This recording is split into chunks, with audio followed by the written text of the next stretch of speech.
want people living downtown. Yeah. They don't want to make it so hard for a builder to build something downtown.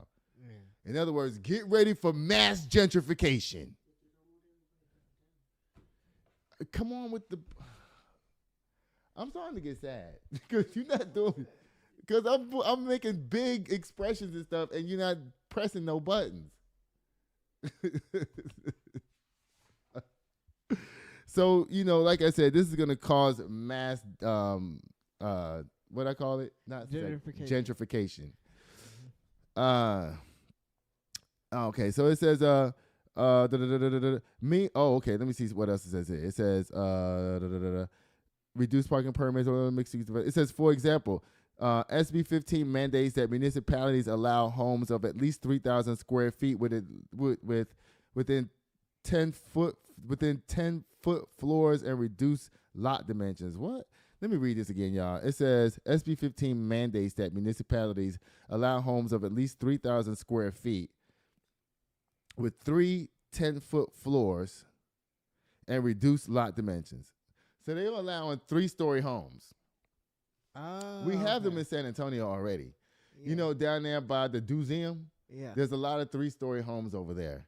Oh, okay. A lot of them. It'd be like 2 stories and then like a patio on top, or 3 stories with a patio. We got some 3-story houses over here on Harry Wurzbach that have elevators in them, and 4-story houses of those townhouse looking things. They have the elevators in them and everything. Yeah. And this is interesting, y'all. It says, meanwhile, SB 40 enables owners of commercial properties such as offices, warehouses, and retail spaces of at least 5 years old to convert buildings into housing without going through traditional rezoning. That's going to make them be able to, this is helping empty. Remember I told you that 60% of the office space is empty? Yeah. They're going to be turning that now into housing.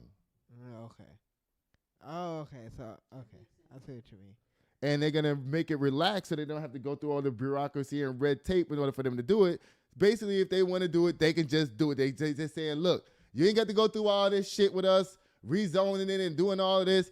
We'll rezone it later. Just go ahead and do it if you want to do it now. Oh, okay.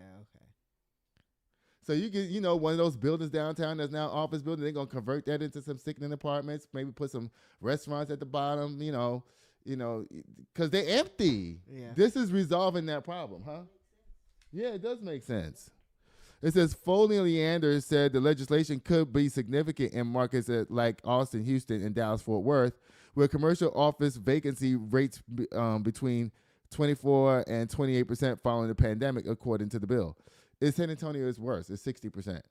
It says, according to the bill, the intent to enable developers to repurpose lagging commercial projects for residential development. Good. This is going to make more people live downtown, and guess what? It's going to make better diversity of types of housing, too.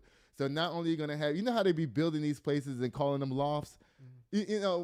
Back where I'm from, a loft is something that somebody else abandoned, and you turned it into something dope yourself. Yeah. That's a loft. You can't build those. You find them. It might be an old warehouse or something like that. And, my sister had a friend that lived downtown in Atlanta by the railroad tracks. He literally found a warehouse or something that was down there that was completely abandoned. Mm-hmm. And he just squatted on it and turned it into, it was dope as hell in there. But he can leave at any time. You know what I'm saying? It's like, but it was fly though. And he was an artist. And it was dope. And that's a loft. Okay. Like, you can't build these places calling them lofts. No, it don't go like that. Right, they're there already. So that's what's going to happen. There's going to be some real lofts going on in the city now. Mm-hmm. Real lofts. That's good. Let's go. Let's get it, y'all. Let's get it.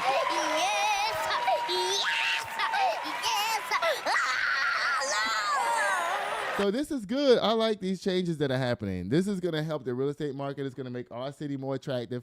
People are going to want to come here. They're going to see more unique styles of living rather than just these same houses built every fucking where. You know what I'm saying? Yeah. This is going to be good. Let's see what happens with this. It says SB 17 adds a national security dimension to Texas property ownership laws by prohibiting individuals and entities from certain countries. Currently, China, Iran, North Korea, and Russia from purchasing or acquiring property in the state. The law provides for enforcement by the Texas Attorney General and includes penalties up to $250,000 or 50% of the property's market value. Like I told you, all they're going to do is find an American company, give them a bunch of money, and tell them to buy the property. And they're going to put it in an LLC or something like that that's in the United States that we ain't going to be able to know. Because let me tell you something about American laws. American laws are easy to break because there's all of these loopholes everywhere.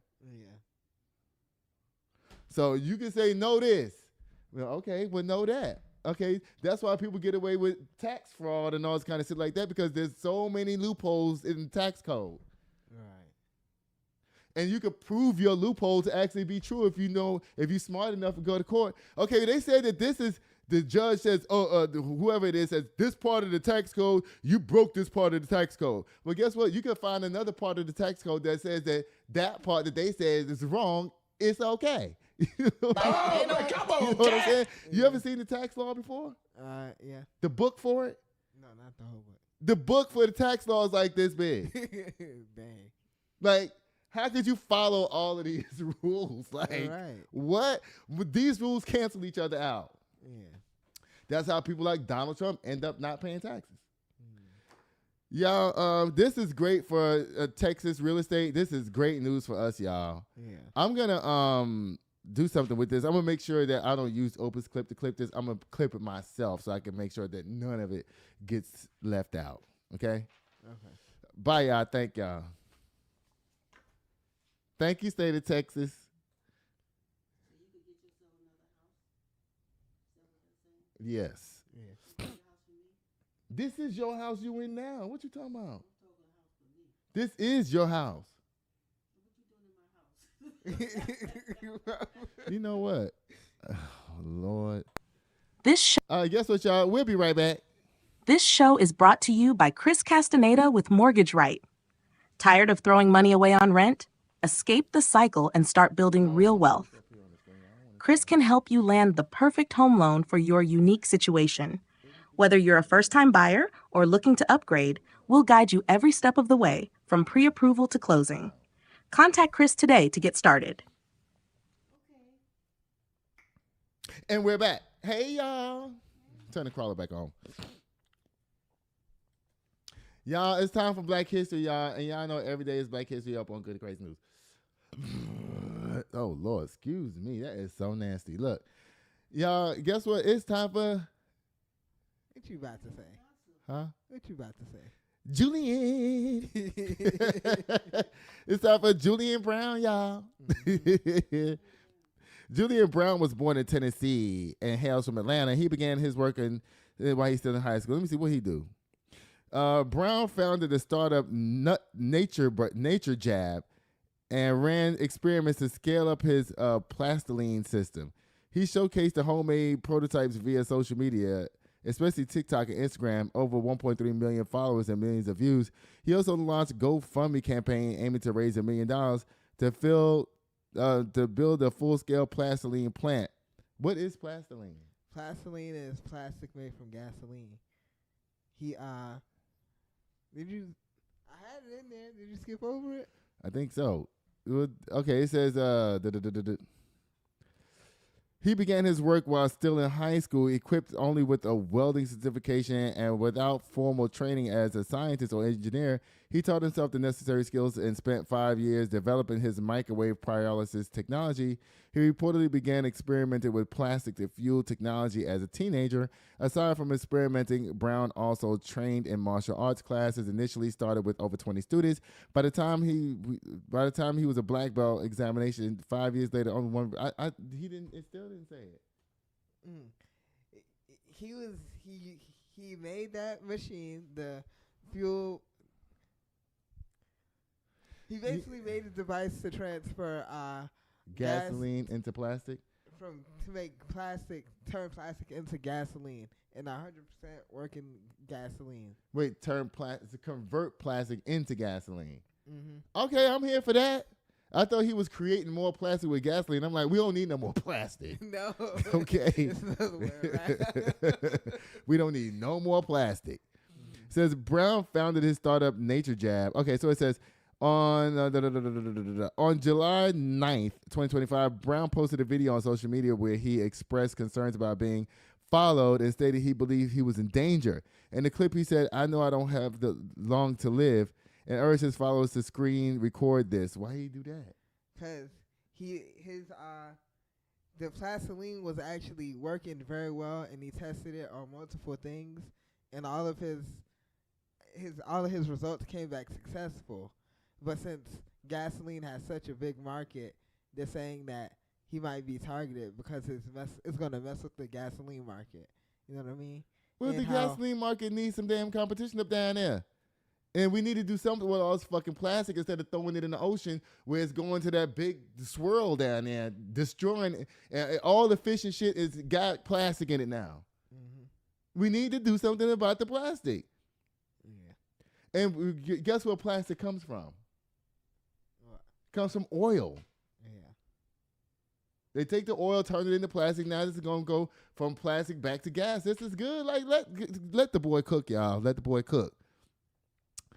It says, following the post, Brown became inactive online. Despite the widespread attention and theories surrounding his potential disappearance, the Atlanta Police Department stated that no official missing person report had been filed. Brown's mother, Nia Brown, later confirmed to reporters that he was safe, but declined to provide further details for security reasons. Okay, Julian,